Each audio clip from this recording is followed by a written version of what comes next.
Me voilà à nouveau en quête de réponse. Aujourd'hui ma vision est claire, ma volonté forte, et mon but précis.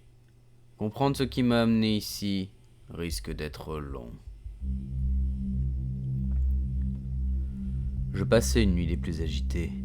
Pour la première fois depuis mon arrivée, je ressentais quelque chose dans l'air ambiant, plus précisément dans l'atmosphère même des montagnes où je vis. Le calme apparent s'était mué en un rien de temps en un stress, et bien que légère au début, cette sensation semblable de très fines vaguelettes ridant un lac paisible forcissait avec le temps. Plus les secondes avançaient, plus les vagues devenaient houleuses, violentes, brisant le calme et se fracassant contre les rivages de ma conscience, rendant l'air lourd et étouffant. Ce changement ne me réveilla pas tout de suite. Mon oisiveté et mes recherches incessantes dans la magie avaient sans aucun doute émoussé mes sens de combattant. Et c'est alerte, le cœur fébrile que je pris mon épée posée non loin de ma couche. Scrutant la pénombre de mon habitat, la main droite fermement agrippée à la garde, prêt à me battre. Tous mes sens en éveil scrutaient les lieux, mes yeux déchiffrant tout éventuel mouvement au sein de la pénombre, mes oreilles absorbant le moindre bruit, mon nez ressentant et mémorisant la moindre odeur inhabituelle. De ma langue, je goûtais l'air à la recherche d'un défaut proche. Quant au reste de mon corps, il détectait le moindre flux de chaleur ou de fraîcheur anormale. Et mon esprit, lui, scrutait sans arrêt le monde informe de la magie environnante. Et bien que mes talents de chasseur soient affûtés, tous mes sens me disaient la même chose. Tu es seul, et pourtant, il y a quelque chose. Durant plusieurs minutes, je restais ainsi, tapis dans l'ombre, luttant contre la pression de plus en plus forte. Quand soudain je vis une très pâle lueur dans la montée qui mène vers la sortie de ma caverne, semblable à une luciole vue de loin. Toutefois, après avoir mieux regardé, il s'agissait en quelque sorte d'une sphère de lumière blanc-gris. Tout en oscillant à mi-hauteur du sol, l'objet en question avançait lentement vers moi. Désormais, je savais quelle était l'origine de toute cette pression, et n'importe qui d'un tant soit peu réfléchi aurait sans hésiter attaqué la source potentielle de danger que l'orbe représentait. Et pourtant, malgré tout, je ne ressentais aucune hostilité. Comme si l'anomalie ronde devant moi portait en elle un fardeau d'une incommensurable lourdeur, pour être capable de briser à ce point et sur d'aussi grandes distances le calme de ce monde que je croyais immortel. L'orbe, comme je vais l'appeler désormais, se stoppa à quelques pas de moi, à la longueur de mes bras et surtout à la portée de mon épée. Aussi proche, je pouvais clairement voir des sortes d'ondes grisâtres émaner de l'orbe, brisant la structure même de la réalité tout autour d'elle. L'odeur de la pièce sentait maintenant le fer chauffé à blanc. Dans ma bouche, le goût du sang allait et venait avec celui de la bile. Quant aux ondes de l'orbe, les quelques filaments qui me touchaient étaient comme de glaciales brûlures. Toutes ces sensations, je ne les connais que trop bien. Elles étaient annonciatrices de deux grandes choses, la guerre et la mort. Et pourtant, par instinct plus que par raison, je rangeais mon épée. Outre le côté dérangeant de l'orbe, je compris à mon fort intérieur que ce n'était pas quelque chose à craindre. Au contraire, je développais de l'empathie pour cette petite chose qui portait un fardeau que je ne peux que difficilement me représenter. Ma peur disparut. Je m'assis en tailleur et mis mes bras le long de mes jambes, tout en joignant mes mains en forme de coupe afin de recueillir le petit être faible. Viens, pose-toi. Chaque geste fait pour accompagner l'orbe dans sa lente descente était calculé pour à peine l'effleurer, de peur de la briser. Même mes propres mots étaient emplis d'autant de douceur que possible, menés par ce surprenant sentiment d'empathie. Comme si le son de ma voix et la force de mes mots à eux seuls pouvaient suffire à la briser. Elle se posa dans le creux de mes mains. La froide et brutale morsure du froid fit place à une faible et douce chaleur. Je fus surpris de sa lourdeur qui me fit tendre bon nombre de muscles et coller mon dos au mur de la caverne pour mieux la soutenir. Un bref instant s'écoula, sans pour autant que je puisse dire combien de temps il avait duré. Je la sentais. La lourdeur de ce petit être commençait à m'entourer, comme s'il voulait communiquer avec moi, me montrer quelque chose. Et ce quelque chose semblait m'appeler, un appel à l'aide. Maintenant, deux choix s'offraient à moi.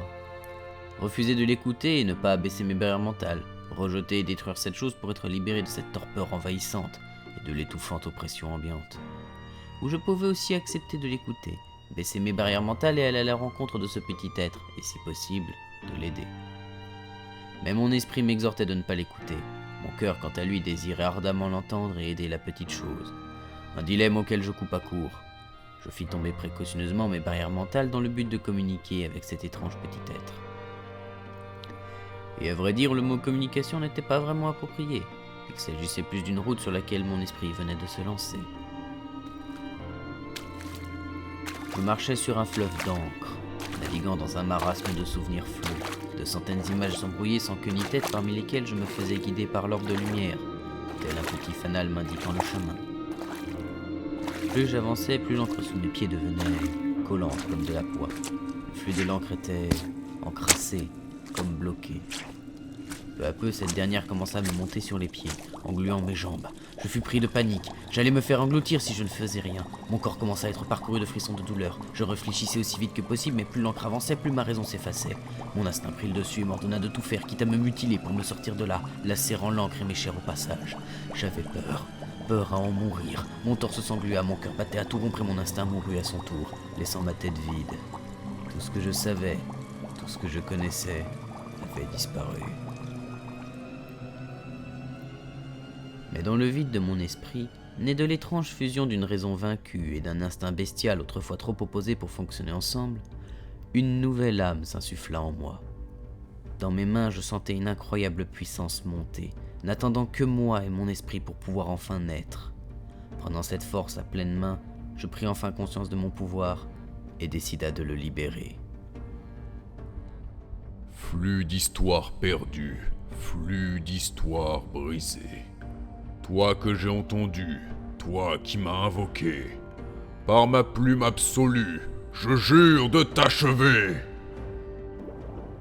Tout à coup, tout se mit à bouger autour de nous deux. Des milliers d'images émergèrent de l'encre, s'imbriquant les unes dans les autres, formant un flux d'histoire qui devenait de plus en plus clair. Une fois complet, le flux m'entoura à mon tour, brisant l'emprise d'encre qui m'encerclait. À ce moment-là, je vis un monde. Un autre monde que celui d'où je venais et différent de celui où j'étais, ainsi que des territoires inconnus peuplés par une race aux allures humaines. Dès lors, l'histoire de ce monde défila devant mes yeux. De guerre en paix, d'alliances en trahison, de nobles chevaliers en terribles meurtriers, et de rois justes en terribles tyrans. Plus j'en découvrais, plus la langue commune utilisée sur les 3 continents qui composaient ce monde me devenait de plus en plus compréhensible. Mais cependant, alors que je voyais évoluer l'histoire devant mes yeux, de sombres vents naquirent et embrumèrent ma vision. Une fois le flot de l'histoire et du temps calmé, je me trouvais à nouveau dans l'aura de peur et d'oppression que j'avais éprouvé auparavant. Elle baignait ce monde. Les 3 continents dégageaient une sombre et néfaste odeur, me glaçant jusqu'aux os, me faisant grincer des crocs et serrer des griffes. Bien que les 3 continents ne fussent que peu touchés par cette insidieuse brume, ce n'était pas le cas d'une immense île située entre eux au milieu des mers. C'était de là que provenait cette noire aura, se propageant par-delà les mers et les airs telle une gangrène qui tentait par tous les moyens de corrompre tout ce qu'elle touche. Mais 2 choses attirèrent mon attention au travers de l'odieuse brume que vomissait le centre de ce petit continent. En premier lieu, les flots nauséabonds semblaient être contenus tout autour de l'immense île par de puissantes barrières au-delà des mers. Qui plus est, je vis au travers des épais tumultes de cette mélasse gluante 3 points de lumière luttant faiblement, restant visibles tant bien que mal.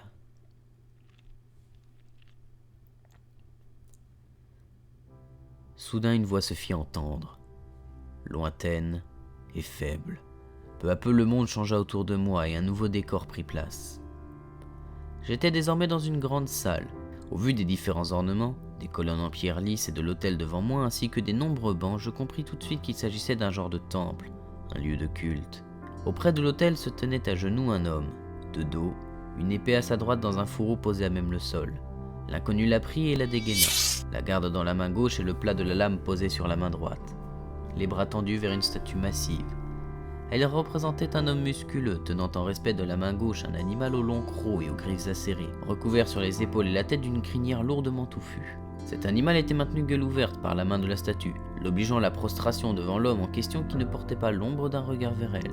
Bien au contraire, son visage était rivé sur sa main droite. Son bras tendu vers le haut, il portait dans sa paume une plume reposant sur un encrier, lui-même posé sur un long parchemin tombant des 2 côtés de sa main. Le visage serein, la statue fixait l'encrier.